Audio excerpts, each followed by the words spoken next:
No, no, no, no, no. Tenemos que terminar sin masacres, sin desaparición de nadie, sin tortura, sin perseguir a ningún periodista, sin censura. Se puede.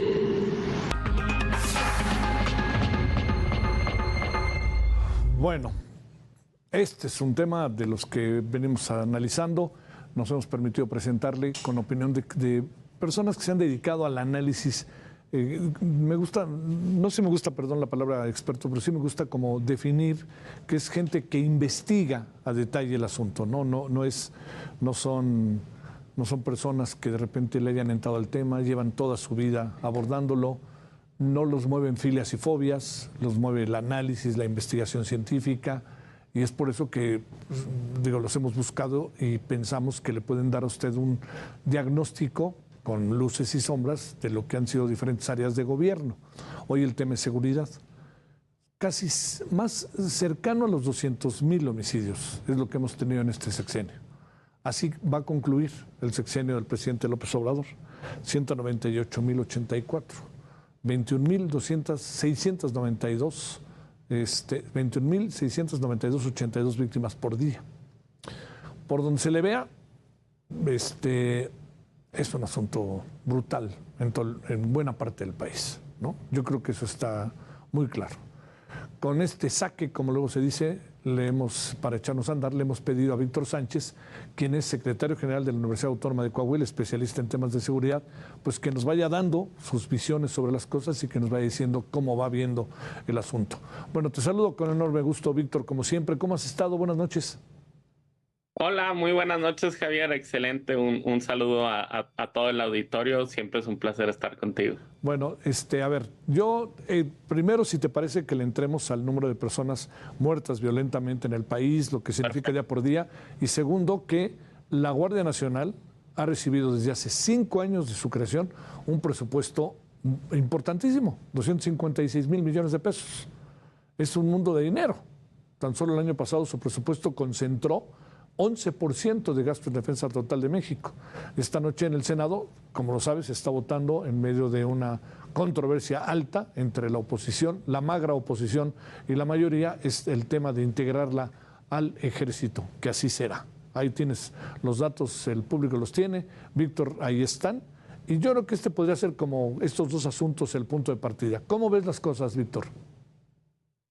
Bueno, me parece excelente comenzar con el tema de los homicidios.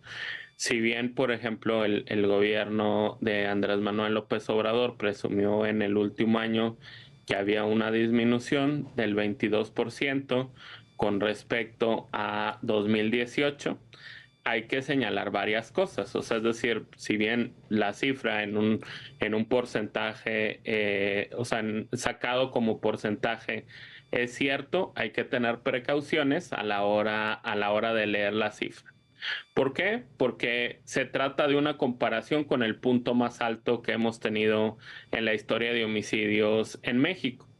Y como bien tú dices, hay que ver la película completa. Y la película completa es que el sexenio de López Obrador, como mencionas, va a terminar por encima de los 198,000 homicidios dolosos, más los que se sumen en estos días que todavía falta por concluir su mandato.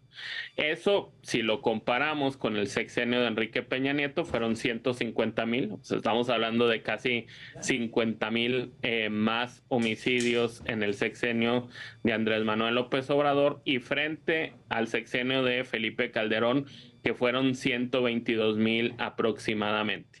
Es decir, pues estamos hablando de, casi 68,000 homicidios, 78,000 homicidios más que el sexenio de Felipe Calderón. Por ende, pues en la película completa, pues lo que tenemos es que este ha sido el sexenio más violento en muertes en la historia de México. Y a pesar de esta disminución, que si bien se ha dado en los últimos años, aunque no en los últimos días, ¿cómo se llama? Pues no es para cantar victoria o no es para celebrar.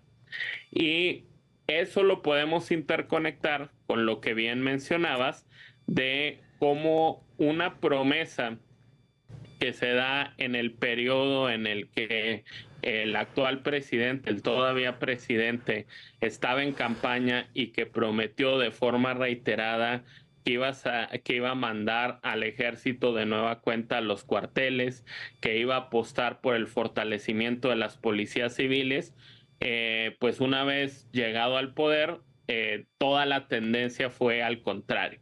Es decir, vimos propuestas de reforma a la Constitución que fueron aprobadas primero para llevar al ámbito constitucional la participación de las Fuerzas Armadas en el combate al crimen organizado, que si bien en los sexenios anteriores no se había dado el paso de llevarlo a la Constitución. Vimos como la Guardia Nacional, que era un cuerpo civil, es decir, el heredero, por así decirlo, de la policía federal, fue paulatinamente colonizado por militares al grado de que pues hoy lo que prácticamente se discute y parece ya inminente su aprobación es que pase a formar de manera definitiva parte de la SEDEN. Es decir, no solo no se apostó por las policías civiles, se desapareció a las policías civiles en el ámbito federal. Y digo, si lo vemos en términos presupuestales, pues en este sexenio aumentó en un 41% aproximadamente el gasto para las Fuerzas Armadas y disminuyó, o sea, a pesar de este incremento que hubo en el financiamiento de la Guardia Nacional, en términos agregados disminuyó el presupuesto destinado a prevención del delito, a combate del crimen en los estados y en la impartición de justicia. Es decir, mientras que se dio el proceso de colonización militar de la Guardia Nacional, fue incrementándose su presupuesto, pero a la vez lo que vimos fue una baja en el presupuesto destinado al fortalecimiento de las policías estatales y municipales. O sea, es decir, no se apostó por lo local en la distribución del presupuesto y evidentemente tampoco se fortaleció el sistema de impartición de justicia, que es un elemento clave para la resolución de los delitos. A ver, asuntos que hemos escuchado estos días en el diagnóstico que se empieza a hacer sobre el tema de seguridad, Víctor. Por ejemplo, uno de ellos, incluso lo escuché hoy en la mañana, es que encontramos a la Policía Federal y a las policías hechas un desastre. Eso no tenía ni pies ni cabeza. Algunos ganaban 4,000 pesos. Hoy, por ejemplo, nos decía el exgobernador de Yucatán, dice, lo que hicimos fue subirle el salario y las policías estaban ganando cada uno, las familias, 20,000 pesos. Eso como un elemento. Otro elemento para considerar. Resulta que en la estrategia, por lo menos lo que nos dijeron de abrazos no balazos, era ir a las raíces.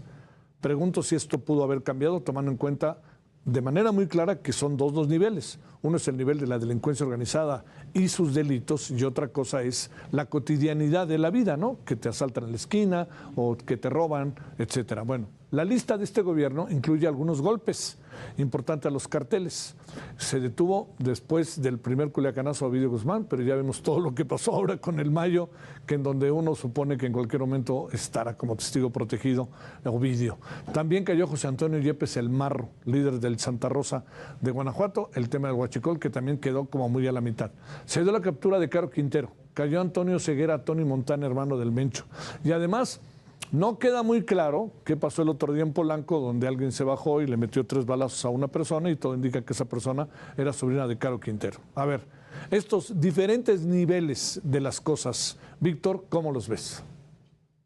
A ver, es importante señalar pues que invariablemente las policías locales tienen importantes áreas de oportunidad. O sea, es decir, esto que decía, pues llegamos y encontramos las policías pues totalmente desarticuladas, es cierto, Pero yo creo que la lógica nos indica que, pues, si precisamente las policías locales, que son las que tienen el mayor contacto con los ciudadanos día a día, se encuentran en esa situación, la apuesta debe ser fortalecerlas y no buscar que todo sea resuelto por la vía de las Fuerzas Armadas. O sea, es decir, es un proceso en el que sí, o sea, coincido que la situación pues ameritaba la presencia de las Fuerzas Armadas algunos años más, pero tiene que ser una cuestión temporal, o sea, es decir,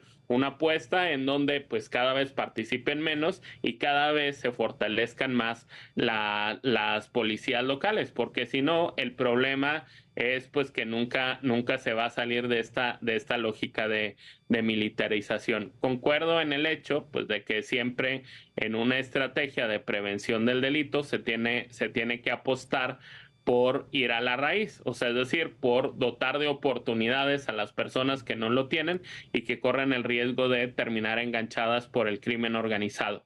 Yo la verdad no vi programas, por ejemplo, enfocados a fomentar oportunidades laborales, educativas, o sea, es decir, cuando lo veíamos de manera fría, pues disminuyeron las becas, por ejemplo, de acceso a las diferentes universidades, ¿no? Que pudo haber sido un elemento central para dotar de oportunidades a estas personas que no necesariamente lo tenían.